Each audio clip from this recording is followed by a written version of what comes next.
I remember the first time I ever visited Israel. It was on a family trip when I was 8 years old. We were in Israel for a month and a half, and we did very extensive touring.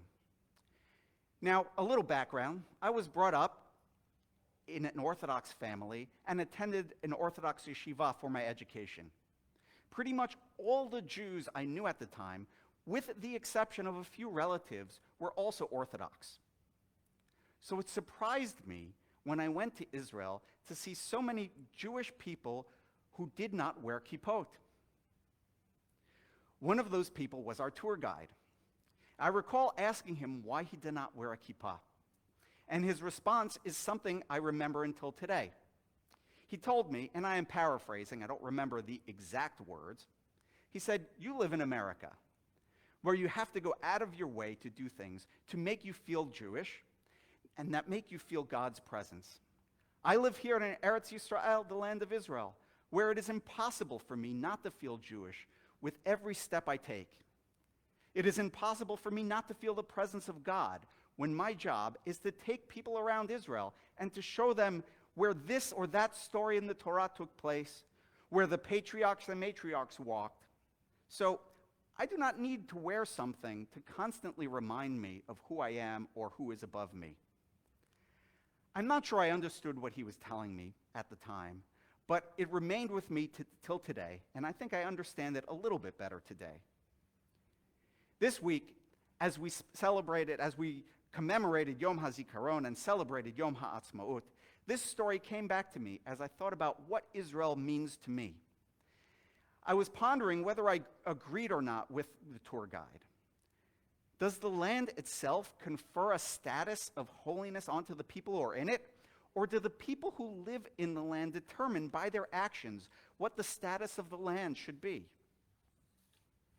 And it turns out that our parsha, Acharei Mot Kedoshim, or more specifically in Acharei Mot, our parsha has something to say about this at the very end of the parsha. In Leviticus chapter 18, verses 24 through 28, the Torah says, in discussing certain behaviors, "Do not defile yourself in any of those ways, for it is by such that the nations that I am casting out before you defiled themselves. Thus the land became defiled, and I called it to account for its iniquity, and the land spewed out its inhabitants. But you must keep my laws and my rules. You must not do any of those abhorrent things, neither the citizen nor the stranger who resides among you.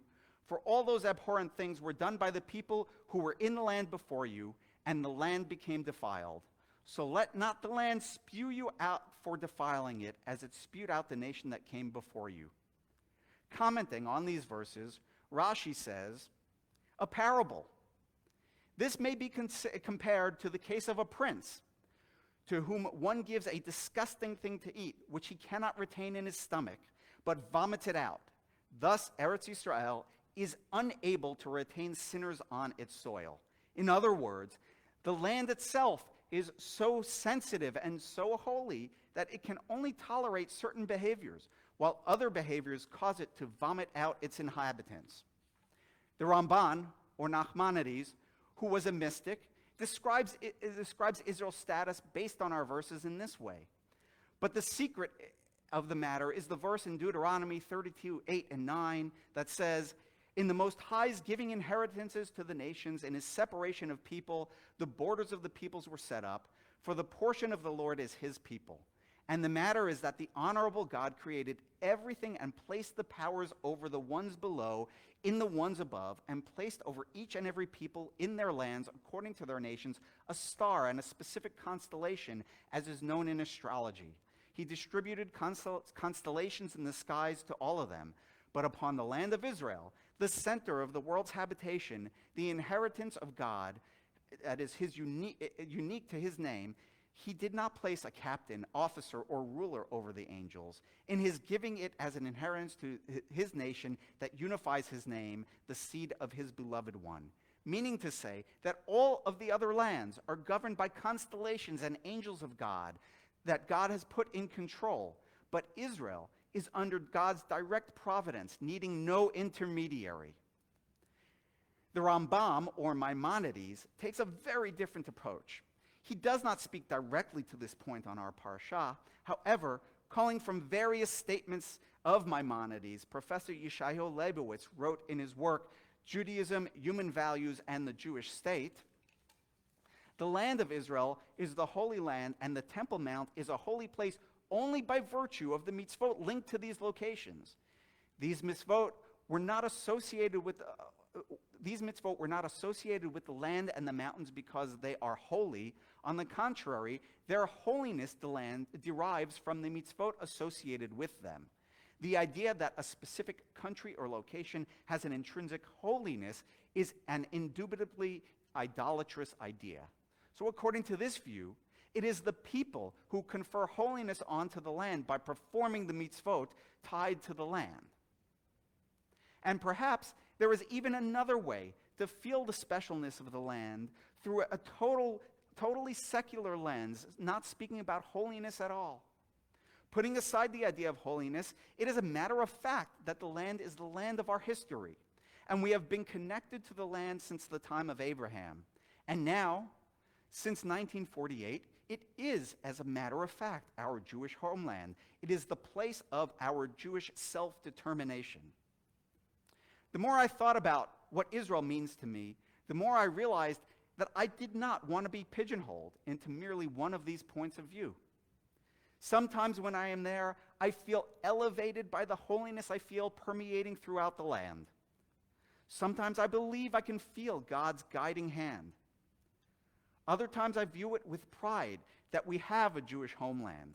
I view it with the pride in our nation that has made the desert bloom, that has become a tech and medical giant, the startup nation that is always among the first countries to send assistance to areas of a natural disaster, and that is a liberal democracy amongst authoritarian and theocratic nations. Still other times, I view it as our resounding call of never again, because now we have the means to stand up for ourselves and fight back. Just as countries were beginning to take measures of quarantine in response to the coronavirus, Shelley, her mother, and I were supposed to travel to Israel to visit our daughter who was studying there. We were supposed to miss the shul's Purim celebration on March 9th because we were to fly out of DFW at that very same time. But earlier that day, Israel announced that it would be quarantining anyone entering the country for 14 days. And just like that, our trip was canceled. So, as we sang Hatikva in our Zoom minyan on Yom HaAtzmaut this week, I had a particularly strong yearning for the Israel I was unable to visit only a month and a half ago.